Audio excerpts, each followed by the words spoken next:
Afin de réaliser une pâte à macarons cacao, pour commencer, nous avons besoin de poudre d'amande blanche et de sucre glace. Il est d'usage de réaliser un temps portant, c'est-à-dire mixer rapidement la poudre d'amande et le sucre glace jusqu'à obtention d'un mélange homogène. Un temps portant est donc un mélange en quantité égale de poudre d'amande et de sucre glace. Veillez à ne pas chauffer la masse, sous peine de faire sortir le gras des amandes. Le fait de mixer les amandes avec le sucre glace va permettre d'affiner le grain et d'avoir des macarons d'un aspect lisse, sans une granulation importante. De plus, cela facilite le mélange qui sera bien harmonieux. Une fois le mélange bien homogène, débarrassez dans une calotte. Pour la première partie de la confection de la pâte à macarons, nous avons donc besoin d'un temps portant, de cacao en poudre, de cacao pur pâte fondue et de blanc d'œuf cru.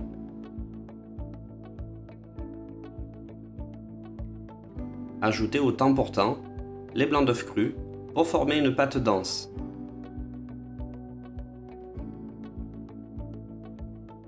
Le mélange va devenir assez épais et plutôt ferme.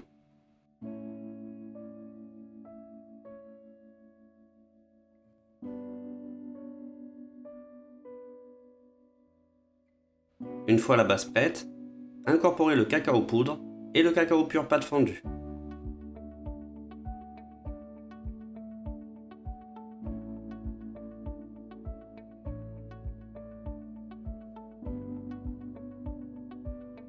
Ces deux éléments vont rendre encore plus dense la pâte.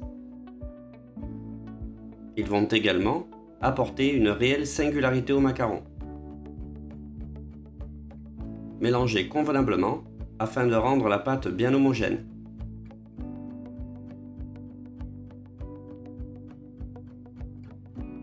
Parallèlement, réalisez la meringue italienne. Nous avons donc besoin de blanc d'œuf, d'eau et de sucre semoule. Cette meringue se construit en versant un sirop de sucre chaud sur des blancs montés. On obtiendra alors une meringue souple, plus ou moins chaude et brillante.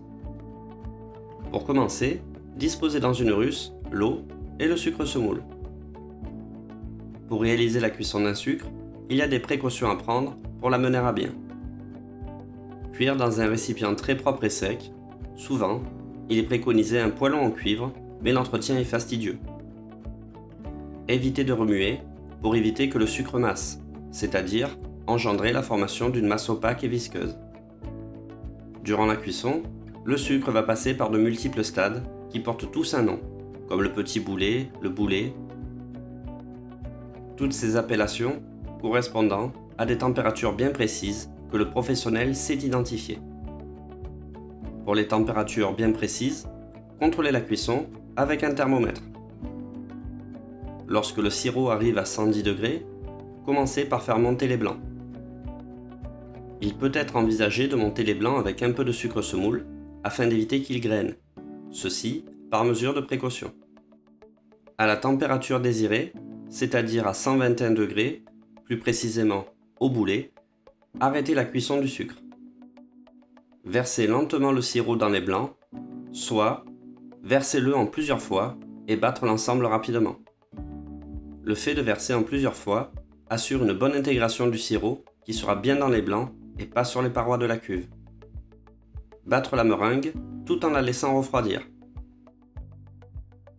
Continuez le battage jusqu'à arriver à une masse assez dense mais encore souple.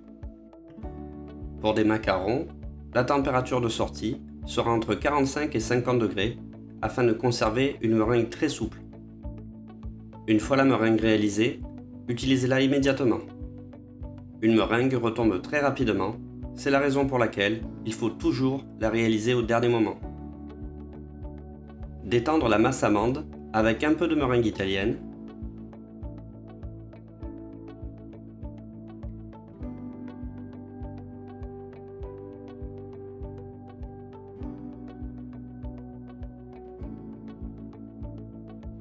Incorporer petit à petit.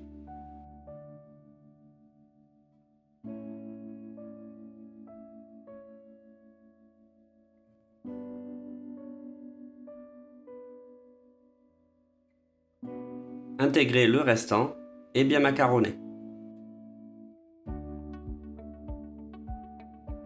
L'appareil doit avoir de la tenue et être légèrement brillant.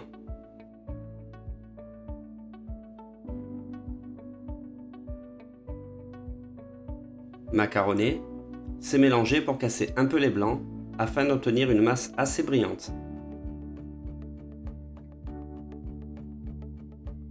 Le but étant d'obtenir une masse faisant légèrement le ruban. Une fois le mélange réalisé, disposez l'appareil en poche muni d'une douille unie numéro 8. Stabilisez le papier cuisson pour ne pas qu'il bouge.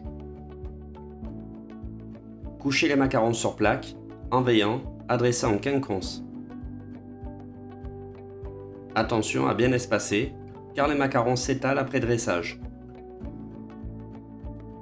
L'avantage d'avoir retiré la meringue italienne entre 45 et 50 degrés est qu'elle va faciliter grandement la phase d'étalement du macaron.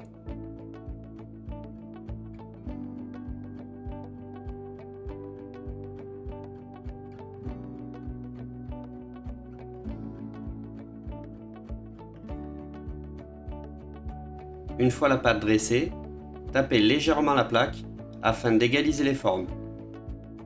Si la meringue était à bonne température, cette étape est très rapide.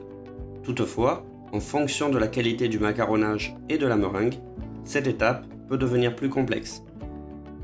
Entreposez maintenant les macarons en étuve afin qu'ils sèchent légèrement. Laissez croûter dans une pièce non humide au moins 1 heure. Néanmoins, le temps de croûtage dépend de l'endroit où les macarons seront entreposés. Cela peut être beaucoup moins, voire même selon les protocoles, totalement obsolètes.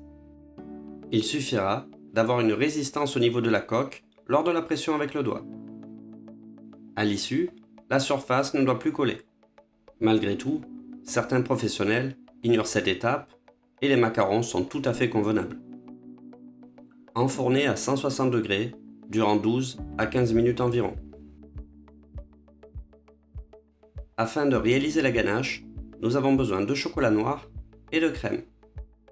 On pourrait également utiliser du sucre inverti pour amener de la souplesse, mais cela rajouterait une quantité de sucre non négligeable. Commencez par faire fondre au bain-marie le chocolat, ici, de la couverture de chocolat noir. La couverture de chocolat est en définitive un chocolat avec une quantité de beurre de cacao minimale de 31%.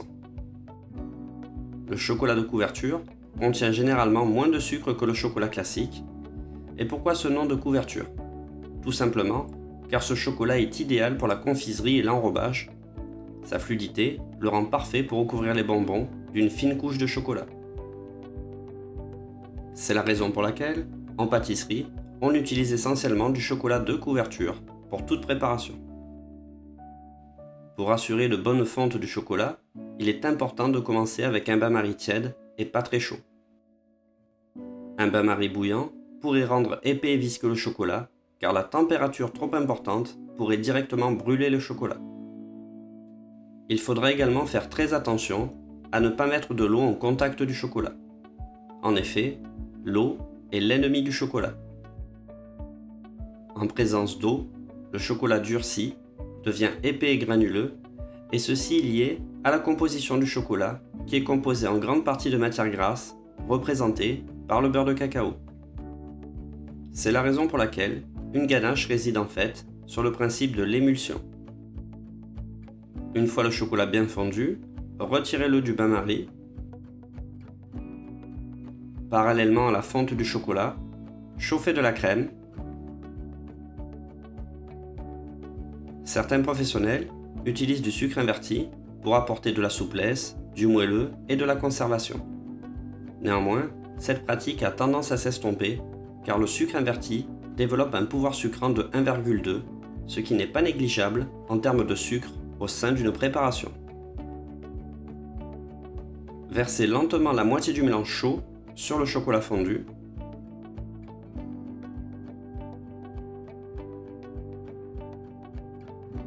À l'aide d'une maryse, mélangez énergiquement depuis le centre en décrivant des petits cercles pour créer un noyau élastique et brillant.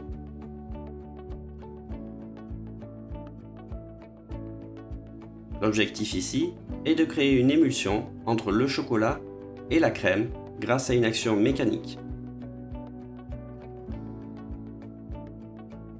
Ici, nous utilisons une maryse pour ne pas incorporer de l'air dans la ganache ni la blanchir, ce qui pourrait arriver avec l'utilisation d'un fouet.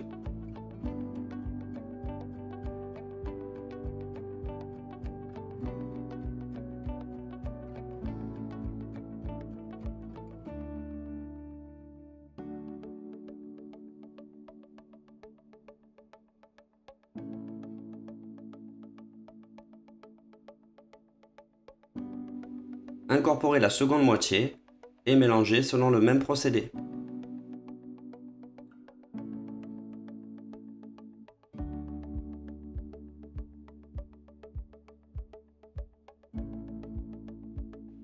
Pour réaliser une ganache, il est tout à fait possible de concasser ou hacher du chocolat au couteau et de verser de la crème très chaude par-dessus, puis de réaliser l'émulsion avec un mixeur plongeant.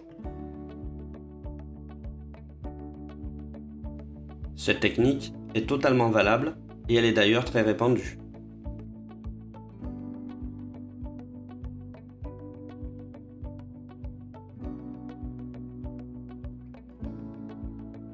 La ganache étant faite, filmer au contact et raffermir au frais jusqu'à une température comprise aux alentours de 22-23 degrés.